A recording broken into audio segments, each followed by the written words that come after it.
Yeah, hi, hello everyone. This is Shanmugaraj. Welcome to my channel AgileBizLeaders. So this is an initiative to build a global knowledge sharing platform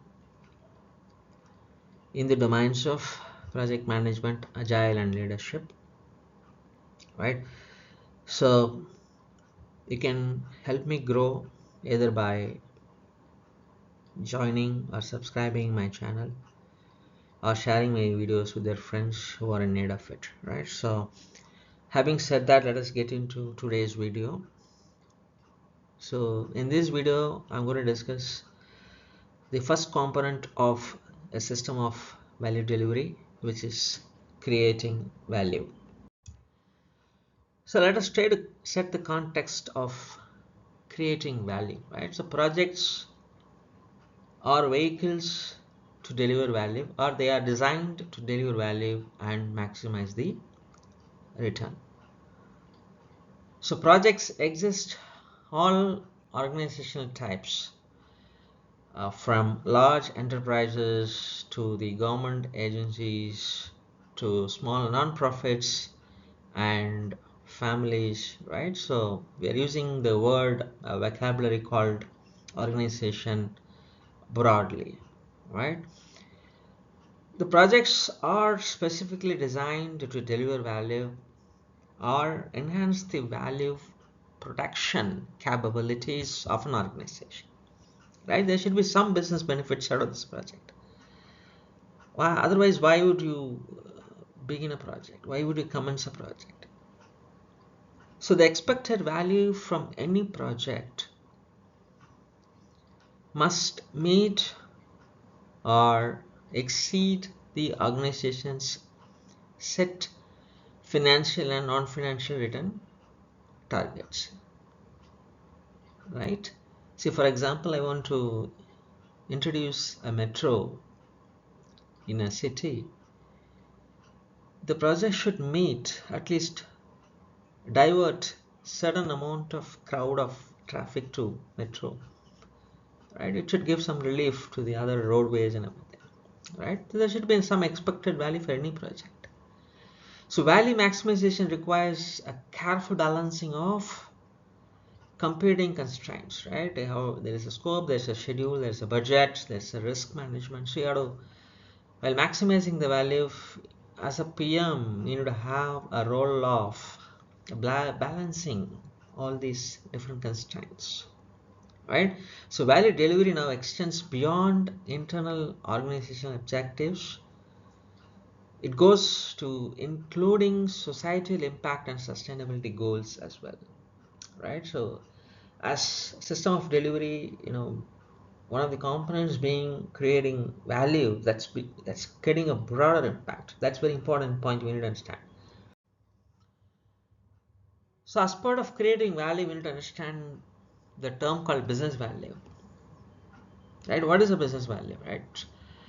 It is the net quantifiable benefit in any form. It can be tangible or intangible,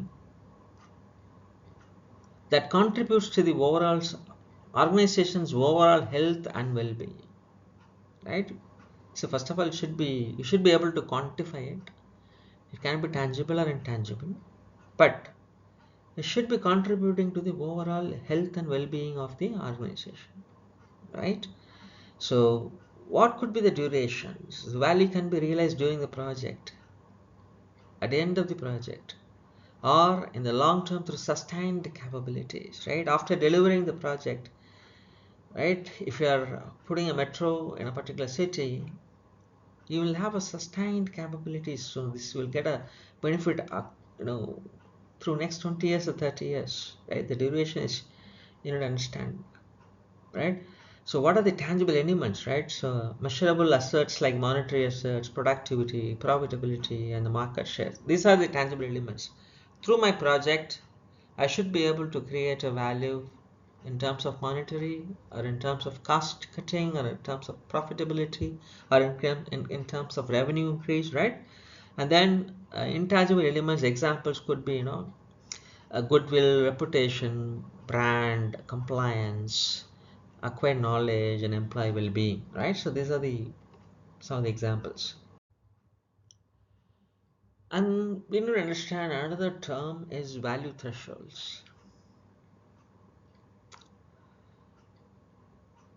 So you'll be, as part of project execution and value creation, you may be creating a new product or a service or a result that meets the needs of a customer or end service, right? So the value creation may be in any form. It can be a product, or it can be a service, or it can be results, right? So delivering the project within the performance baseline when the constraints represent a high value outcome. So that is example, meeting a mandatory regulated deadline, right? So only when you able to deliver the project successfully means within the constraints that represents the high value outcome. If I'm able to complete the project within the budget or within that 2 months of time period of time, that will give a highest value outcomes, right? It might contribute to the community development and environmental sustainability and ethical responsibility. There might be an operational impact in terms of value creation by improving the efficiency, productivity, responsiveness, and enabling the necessary organizational change, right, from the current state to the future state, right? There should be some sustaining benefits, ensuring the continuity of operations and sustained benefits enabled by the previous initiatives.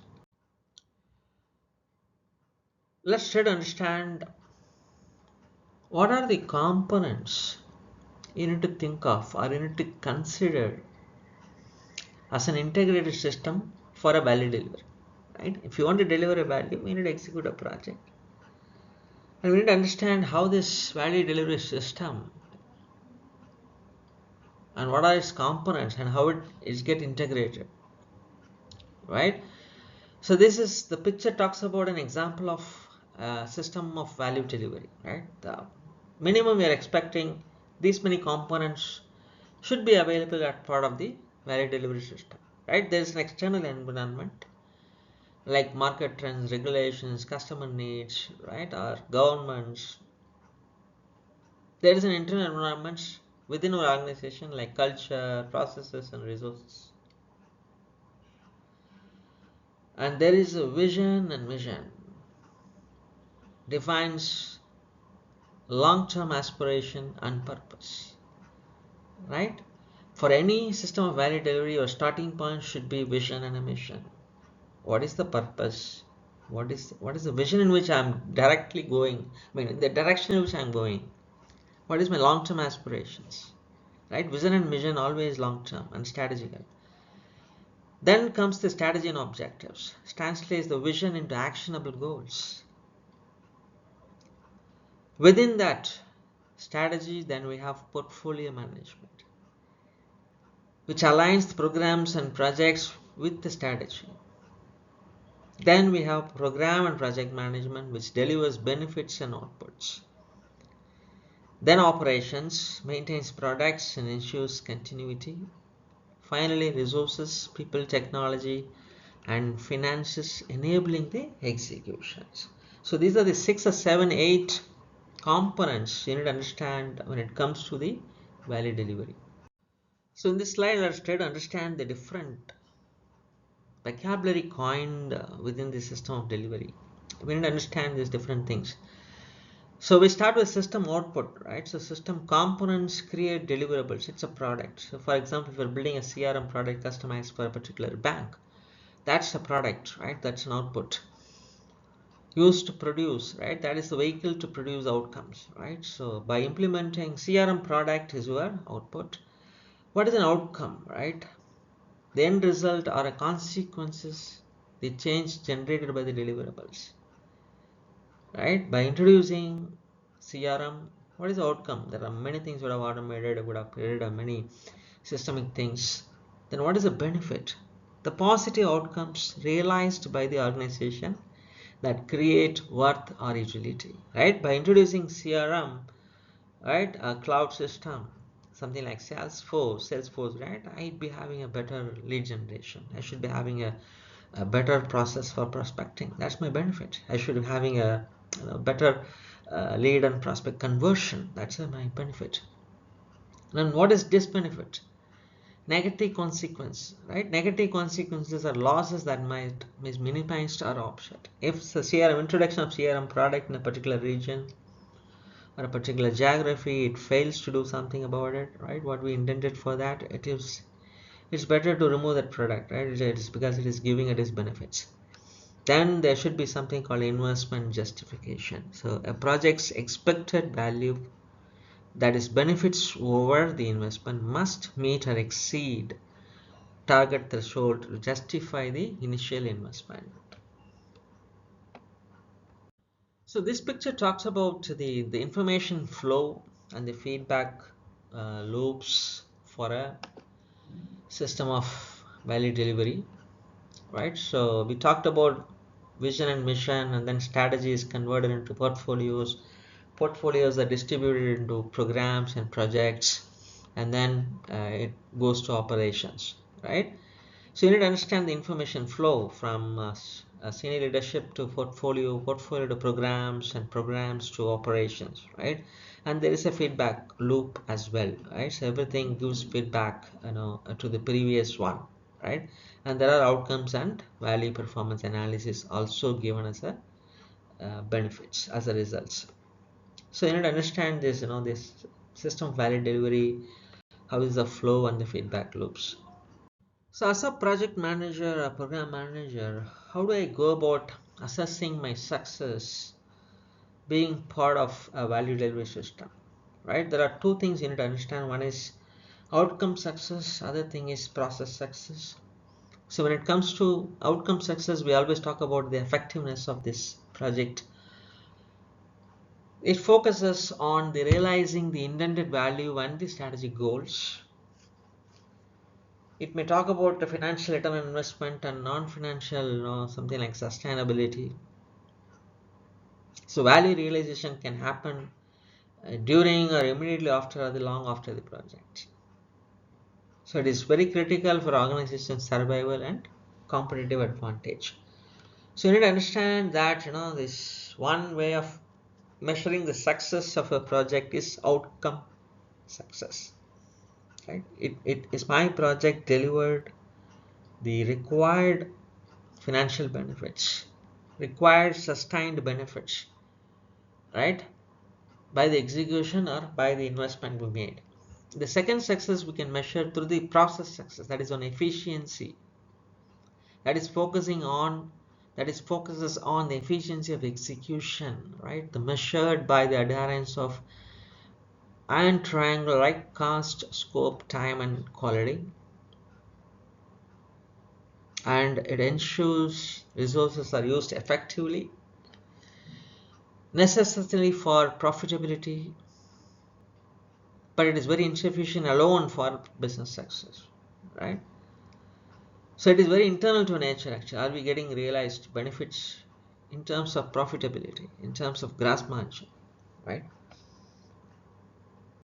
So let's take some example of outcome success and process success. Let's take a case of the Sydney Opera House effect. A massive process failure, 10 years late, 1400% over budget, but a monumental outcome success, a global icon, economic engine. Let's take another case, the Montreal overpass effect. It is a process success, very efficiently built, but a total outcome failure, demolished in 1 year due to the misalignment. Then what is a goal for a project manager? What is a sweet spot for us? We should be able to deliver high value impact with disciplined execution and efficiency. So as a project manager, where we put more energy, which one you prioritize? Ideally you have to balance both, but if you ask me, you need to prioritize outcome success one step ahead to the process success, right? So but anyway, you have to balance both. So in this video we talked about several aspects of creating value, which is an initial component of a system of value delivery, right? So when we create a value as part of the project execution, as a project manager, we discussed about several aspects that include different components of value system delivery, right? We talked about external environment, internal environment. We talked about portfolios, programs, and projects are vehicles for delivery, right? Then we talked about the information flow and the feedback system. Then we talked about organization success, outcome success and process success, right? I hope you got a better understanding of how do you go about creating a value, right? How this creating value component is very integral part of a system of value delivery, right? So with that, I'm signing off. See you in next video.